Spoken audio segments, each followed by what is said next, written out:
gitondo cyose ijwi ryawe riravuga, rihuzanya imitima rikazana amahoro.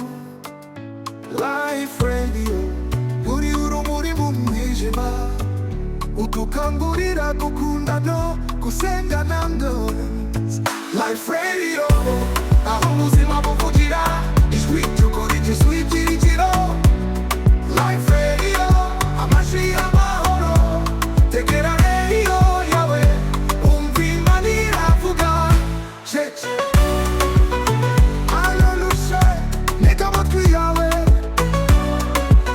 mumva amagambo y'ubuzima bushya, wanyigishire gukunda no kwiringira Yesu. Life Radio ni inshuti y'umutima wanjye. Iyo ndushe ntega amatwi yawe, mumva amagambo y'ubuzima bushya, wanyigishire gukunda no kwiringira Yesu. Life Radio ni inshuti y'umutima wanjye. Hallelujah, ijwi ry'Imana riravuga. Life Radio, twese turi hamwe mu rukundo rw'Imana idahinduka. Life Radio, aho ubuzima buvugira, ijwi ry'abizera bashimisha Imana.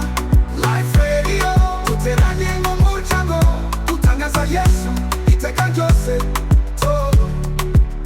Life Radio, aho ubuzima buvugira, tegera radio yawe, umva ijwi ry'Imana. Amori.